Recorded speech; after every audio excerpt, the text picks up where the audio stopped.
हमें किस तरह के गुरु की शरण में जाना चाहिए और किस तरह के गुरु को हमें तत्काल ही त्याग देना चाहिए। तो आज इस पर खुल के बात करेंगे दोस्तों। जैसे कि मैंने अपनी पिछली वीडियो में बताया था आपको कि हमारी जिंदगी में कितना जरूरी है किसी ना किसी गुरु की शरण में जाना, चाहे वो संसारिक दृष्टि से हो, चाहे वो आत्मिक कल्याण के लिए हो। बिना गुरु के हम कभी भी एक कदम नहीं चल सकते। अगर चलेंगे भी तो हमें ये नहीं पता लगेगा कि हम वो कदम सही दिशा में ले जा रहे हैं या गलत दिशा में। इसीलिए हमारी गलतियों को ठीक करने के लिए हमें एक गुरु की जरूरत पड़ती ही पड़ती है। तो जैसे कल मैंने आपको बताया था कि हमारी जो जिंदगी की जरूरतें हैं उनको पूरा करने के लिए भी हमें कैसे किसी दुनियावी गुरु, तीन लोग के गुरु की शरण में जाना पड़ता है। आज हम बात करेंगे आध्यात्मिक गुरु की, कि कैसे कोई आध्यात्मिक गुरु हमारे जिंदगी में आए तो हम अध्यात्म की तरफ अग्रसर हो सकते हैं, वो भी सही दिशा में। तो दोस्तों आपको आज मैं गुरुओं की पहचान बताता हूं कि कैसा गुरु आपको क्या चीज के साथ जोड़ेगा, और आपने परख करना है कि जिस चीज के साथ आपको जोड़ा जा रहा है क्या उसके साथ जुड़ के आपका आत्म कल्याण है या नहीं है। ये आपने परख करनी है दोस्तों। मैं तो केवल आपको एक परख दे सकता हूं। मेरी परख को अपनी बुद्धि के साथ परखो, मेरी भी परख को आप परखो कि मैं सत्य बोल रहा हूं कि असत्य बोल रहा हूं। और जब लगे कि सत्य बोल रहा हूं तो आप तत्काल ही अपने पुराने गुरु से जिसके साथ आप जुड़े हुए हो उनसे ये प्रश्न करें, उनको उनके सामने ये परख रखें जो मैं वाणियों के द्वारा आपको बताऊंगा। क्योंकि देखो, अगर मैं बोलूंगा तो आप नहीं समझ पाओगे और आप नहीं मानोगे, लेकिन जब मैं वाणियां प्रमाणित करूंगा तब आप हर चीज समझ भी जाओगे और आपके अंदर वो शक्ति भी आएगी जिससे आप सत्य और असत्य का निर्णय कर सको। तो दोस्तों सबसे पहले मैं आपको बता दूं कि आध्यात्मिक जो चालें होती हैं, जो सुरती की चाल होती है, वो चार प्रकार की होती है अध्यात्म में। पहली चाल होती है दोस्तों चींटी की, दूसरी चाल होती है मकड़ी की, तीसरी चाल होती है मछली की, चौथी चाल होती है पक्षी की। दोस्तों ये केवल चाल है, इसका मतलब ये नहीं कि आपको कोई गुरु चींटी, मकड़ी, मछली या कोई पक्षी बना देगा। ऐसा नहीं है दोस्तों। कई स्वयंभू जो आत्मज्ञानी बने हुए हैं वो ये सोचते हैं कि कबीर साहब हमेशा पक्षी की चाल की बात करते हैं, विहंगम चाल की बात करते हैं, तो कबीर साहब आपको पक्षी बना देंगे। वो ये कहते हैं अरे हमने पक्षी नहीं बनना। अरे भाई, तुम्हें पक्षी नहीं बनाया जा रहा है, तुम्हें चाल बताई जा रही है कि सुरत की चाल कैसी होती है। जैसे आप मोटरसाइकिल, आप कार, आप पानी का जहाज और आप हवाई जहाज, इन सब में चलते हो, इन सब ये सब मोड ऑफ ट्रांसपोर्टेशन ही है। आप एक जगह से दूसरी जगह पहुंचते हो, लेकिन इनकी चालों में फर्क है। इसका मतलब ये नहीं कि आपको मैं मोटरसाइकिल बना दूंगा या आपको मैं हवाई जहाज बना दूंगा या आपको मैं पानी का जहाज बना दूंगा, नहीं। इसका मतलब है कि आपकी जो पहुंच है वो लिमिटेड हो जाती है। आप मोटरसाइकिल से जब चलते हो तो दोस्तों आपकी हद कहां पे खत्म होती है, जहां पे समुद्र आता है, आगे मोटरसाइकिल नहीं जा सकती।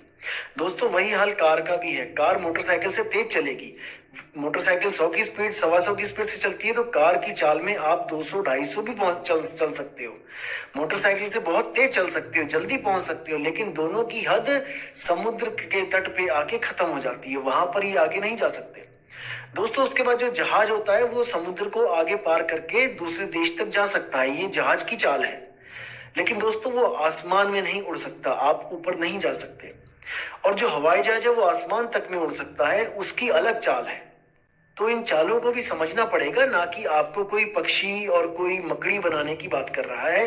अज्ञानी बंदा हमेशा शब्दों में ही उलझ जाता है, भाव को नहीं पकड़ता। तो सबसे पहले बात करते हैं चींटी की चाल।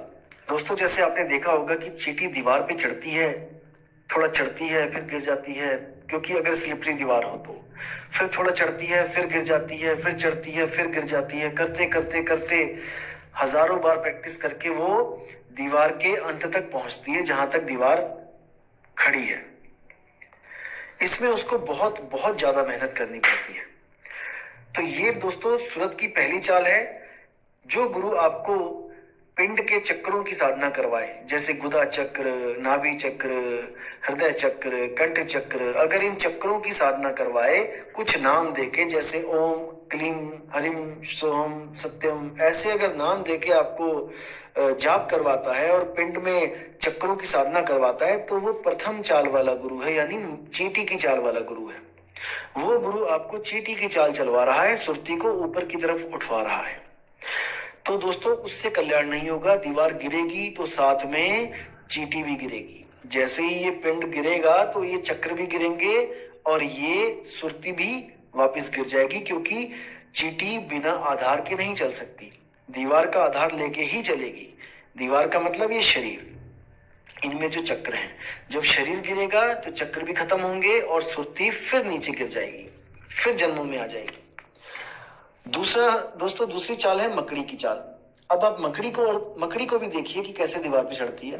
मकड़ी भी चींटी की तरह एक बार चढ़ती है, गिरेगी, चढ़ेगी, गिरेगी, चढ़ेगी, लेकिन जैसे ही वो छत तक पहुंचेगी दोस्तों, वो क्या करती है चालाकी, वहां पर एक जाल बनाती है। वो जाल बनाने के बाद अब वो उसी जाल से नीचे उतरती है और उसी जाल से ऊपर चढ़ती है। जो तार होती है उसकी, जाल की जो तार होती है, तो दोस्तों वो चींटी से चतुर होती है और चींटी से फास्ट होती है। चींटी अगर एक बार गिर जाए तो उसके पास और कोई चाल नहीं है चलने की, लेकिन मकड़ी क्या करती है, एक बार चढ़ाई करने के बाद वो अपनी चाल बदल देती है। वो दोबारा दीवार पे चढ़ने के लिए कभी भी दीवार का सहारा नहीं लेती। उसके बाद वो जाल से ऊपर और नीचे जाती है और चींटी से 50 गुना फास्ट जाती है। दोस्तों ये जो मकड़ी की चाल वाली भक्ति है, ये कौन सी भक्ति है, ये है अनहद नाद की भक्ति। इसमें क्या होता है, इसमें आप एक बार प्रैक्टिस करके नाम को जप के जब आप सबसे आखिरी चक्र तक पहुंचते हो, तब वहां पर आपको एक शब्द धुन मिलती है। आप उस शब्द धुन के सहारे वापस उसी निचले स्थान पर आ सकते हो, निचले चक्रों तक, और उसी से सुरती को दोबारा वहां तक ले जा सकते हो जहां वो शब्द धुन आपको मिली थी। तो इसी तरह बार बार अभ्यास करने पे आपको दोबारा उन चक्रों में आना जाना नहीं पड़ता। आप शब्द धुन के द्वारा ही आप सीधे आ और जा सकते हो, अपनी सूरत को चढ़ा और उतार सकते हो। ये शब्द धुन दोस्तों कैसे मिलती है, जब आप कानों को बंद करके, अपने अंगूठों से दोनों कानों को बंद करके अपनी सारी सुरत अंदर की तरफ लगाते हो, बाहर की दुनिया से कनेक्शन तोड़ते हो, और जब अंदर में देखते हो, धुन को सुनते हो, तब इसी 5 तत्वों के शरीरों की 5 धुनें जो बहुत सूक्ष्म रूप में अंदर बज रही हैं, आप उनको सुनना शुरू करते हो। और सुनते सुनते वो इतनी विराट हो जाती है कि वो जैसे नगाड़े बज रहे हो, बादल गरजता है, इतनी ज्यादा आवाज हो जाती, नगाड़े बज रहे हो, बादल गरजता है, इतनी ज्यादा आवाज हो जाती है। और वो धुनें आपस में ही बदलने लग जाती हैं। कभी वो बादलों की गर्जना की तरह सुनाई देती है, कभी वो वीणा में बदल जाती है, कभी वो बांसुरी बन जाती है, कभी वो शंख बन जाती है। तो वो बदलती रहती है। और दोस्तों जहां पर बदलाव हो जाए वो चीज माया होती है, वो कभी सत्य नहीं हो सकती, क्योंकि सत्य कभी बदलता नहीं है। सत्य एक रस रहता है, उसकी यही पहचान है। सत्य कभी नहीं बदलता, लेकिन अनहद धुन हमेशा बदलते रहते हैं। क्योंकि कबीर साहब ने बोला है, अनहद बाजा जम का थाना, पांचों तत्व करें घमसाना। यानी अनहद बाजा जम का थाना, जो जम है, जो काल है, उसका थाना, यानी कि उसका ही घर है, वहां से मुक्ति नहीं हो सकती। तो साहिब कहते हैं, अनहद बाजा विधि विधि बाजे, सार शब्द न्यारी धुन गाजे। कि अनहद बाजा जो धुन है अनहद की, ये 5 तत्वों की 5 धुनें हैं, इसी को 5 नाम कह देते हैं संत। ये असल में वो नाम नहीं है जिसकी मैं बात कर रहा हूं, क्योंकि मेरा नाम एक रस है, ना कि 5 रस हैं। जाप मरे अजपा मरे, अनहद भी मर जाए। इसी धुन के लिए बोल रहे हैं कि अनहद भी मर जाए और सुरत समाए शब्द में, वाको काल न खाए। तो इसको समझना पड़ेगा दोस्तों कि क्यों अनहद धुन मर जाती है, जबकि अनहद का नाम का अर्थ देखोगे तो वो है अनहद, यानी कि इनफाइनाइट, यानी कि जिसका कोई अंत नहीं। लेकिन उसको भी कबीर साहब कह रहे हैं कि वो भी मर जाए। ऐसा क्यों बोला गया है दोस्तों? क्योंकि ये जो पांच तत्व की धुनें हैं ये 24 घंटे हो रही हैं, हमारे अंदर ही हो रही हैं। लेकिन जैसे ही हमारा शरीर ठंडा पड़ेगा, यानी कि हमारी जो जीवात्मा यहाँ से निकल जाएगी, तो ये धुनें शांत हो जाएंगी। जैसे और भी हमारे यहाँ धुनें हो रही हैं शरीर में, जैसे दिल की धड़कन, जो नाड़ी की आवाज है। आप देखोगे दिल की धड़कन पे कान लगा के देखो, धक धक धक धक 24 घंटे हो रहा है। 24 घंटे का मतलब ये नहीं कि ये बेहद है। 24 घंटे, संत कहते हैं कि वो धुन 24 घंटे हो रही है, वो सही बोल रहे हैं कि 24 घंटे हो रही है, जैसे ये दिल की धड़कन धड़क रही है 24 घंटे। लेकिन कब तक धड़केगी ये? जब तक हमारे प्राण इस शरीर में है। जैसे ही हमारे प्राण पखेरु उड़ गए, ये धड़कनें भी बंद हो जाएंगी, ये शब्द खत्म हो जाएगा जो 24 घंटे चल रहा है। लेकिन वो शब्द जिसकी संत महात्मा बात करते हैं, वो कभी खत्म नहीं होता, वो एक लय है, एक सार है। तो इसको दोस्तों समझना पड़ेगा। तो तीसरी चाल की बात करते हैं दोस्तों, वो क्या है? वो है मछली की चाल। आपने मछली देखा होगा कि कैसे चलती है? पानी के विपरीत हमेशा मछली चलती है, पानी के साथ मछली कभी नहीं चलती। इसी तरह जो संत होते हैं, जो मछली की चाल से चलवाते हैं, वो श्वासों पर सुरती को चढ़ाते हैं, श्वासों से उलट। श्वास नीचे जाती है, सुरत ऊपर की तरफ जाती है। तो दोस्तों इसमें क्या होता है? इसमें श्वास को पकड़कर सुरत ऊपर जाती है, ना तो दीवार को पकड़ रहे हैं, ना मकड़ी के जाल को पकड़ रहे हैं। ये है मछली की चाल, ये इन दोनों से बिल्कुल न्यारी चाल है। जो गुरु ये चाल देगा वो आपको बाकी पिछली दो चालों से दूर कर देगा। वो क्या कहेगा? नहीं, पिंडों में साधना नहीं करनी है, पिंड में चक्रों में साधना नहीं करनी है। वो अनहद को भी मना करेगा, नहीं अनहद धुन भी नहीं सुननी है। लेकिन वो आपको श्वासों का जाप दे देगा। वो कैसे देगा? उसके भी दो प्रकार के गुरु हैं, श्वासों का जाप देने वाले भी। एक होता है गुरु जो आपको कोई मंत्र देगा श्वासों के साथ जपने के लिए। जैसे किसी ने आपको दे दिया सोहम, श्वास लिया तो सो, छोड़ा तो हम, सो हम, सो हम, ऐसे आपने दिन रात इसको जपना है। और जपते जपते जपते ये सोहम खुद से होने लग जाएगा। ये जो श्वास आप लोगे, फिर आपको बोलने की जरूरत नहीं पड़ेगी, आपके श्वासों के द्वारा ही चलेगा ये। फिर सोहम सोहम, और आपको इन श्वासों की आवाज स्पष्ट सुनाई देने लग जाएगी कि ये सोहंग ही बोल रही है। तो एक प्रकार के गुरु वो हो गए जो आपको मंत्र देते हैं। जैसे कई लोग दे देते हैं, सोहंग नहीं दिया तो कई लोग कहते हैं सतगुरु सतनाम जपो। श्वास लिया तो सतगुरु, श्वास छोड़ा सतनाम, सतगुरु सतनाम, सतगुरु सतनाम। या फिर कई ऐसे मिलेंगे आपको जो नाम दे देंगे आपको, जैसे श्वास लिया तो शो, श्वास छोड़ा तो ओ, यानी कि शो ओ शो, इसी को ओशो कह देते हैं। कोई लोग श्वास लेके ओ, श्वास छोड़ा तो शो, कई लोग श्वास लिया तो शो, श्वास छोड़ा तो ओ। इसी तरह कई मंत्रों का जाप करवाते हैं, लेकिन मुद्दा यही होता है कि श्वासों से सुरती को चढ़ाना है। और इसी सुरती वाले, इसी श्वासों के जाप में एक और गुरु हैं जो आपको मंत्र भी नहीं देंगे। वो केवल ये कहेंगे कि आपने श्वासों को आते जाते देखना है। आप आंखें बंद करो, आपकी श्वास जो चल रही है उसको आते जाती श्वास को देखो और महसूस करो ये श्वास कौन ले रहा है। उनके पास बस यही ज्ञान होता है, और इसी को वो सार शब्द मान के अपना जन्म बर्बाद कर लेते हैं दोस्तों, और आपका भी कर देते हैं। तो ऐसे गुरुओं को तत्काल ही त्याग देना चाहिए दोस्तों। तो आपको मैंने परख के द्वारा इन तीन गुरुओं का भेद खोल दिया है। पहले गुरु वो जो पिंडों के चक्रों की साधना करवाते हैं और नाम देते हैं, ओम कलियम हरियम श्रियम सोहम सत्यम, ऐसे करके आपको इन्हीं नामों में उलझा देते हैं।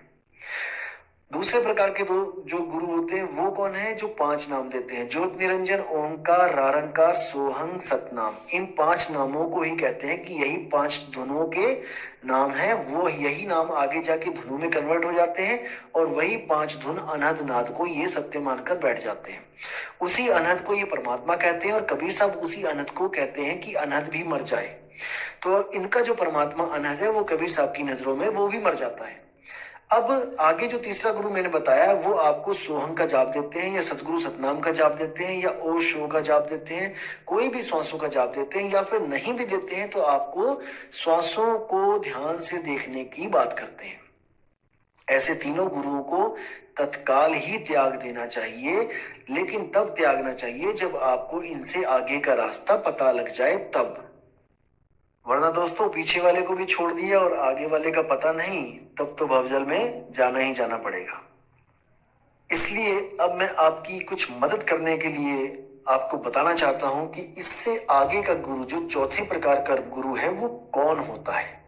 दोस्तों उसको भेदी गुरु कहा जाता है। वो एक रहस्य लेके बैठा है, जो रहस्य आपको प्राप्त हो जाने पर ही माया का जाल टूट जाता है, आपको सत्य और असत्य का लगाव हो जाता है, आप कभी भी दोबारा गलत भक्ति में प्रवेश नहीं करते हो, अगर आप में परख है तो दोस्तों जो चौथे प्रकार का गुरु होता है वो होता है सार शब्द का भेदी गुरु। सार शब्द क्या चीज होती है? सार शब्द एक ऐसा शब्द है जो बोलने, लिखने, पढ़ने में नहीं आता है और वो शब्द कभी बदलता नहीं है। क्योंकि कबीर साहब कहते हैं कि जो बदले सो माया संतों, जो बदल गया वो माया है, वो कभी शब्द नहीं हो सकता, सच्चा शब्द नहीं हो सकता, क्योंकि सच्चा शब्द ही परमात्मा है और परमात्मा कभी बदलता नहीं, वो एक रस है। उसी शब्द को सत शब्द, सतनाम, अकह नाम, निअक्षर नाम, विदेह नाम, ऐसे नामों से बोलकर संतों ने उसको याद किया, उसकी महिमा गाई। तो इसी प्रकार मदन साहिब क्या कहते हैं, उस परम अक्षर को, उस परम शब्द को, उस विदेह शब्द को कैसा गुरु आपको बता सकता है, इसके बारे में एक वाणी कहते हैं, सोई गुरु पूरा कहाए, दो अक्षर का भेद बताए, एक छुड़ाए एक लखाए, तब प्राणी निज घर को जाए। कि हे जीवात्मा, ऐसा गुरु धारण कर जो तुझे दो अक्षरों का भेद बताए, भेद यानी रहस्य बताए। कोई नाम ना जपवा दे, कहीं दो अक्षर जपने बैठ गए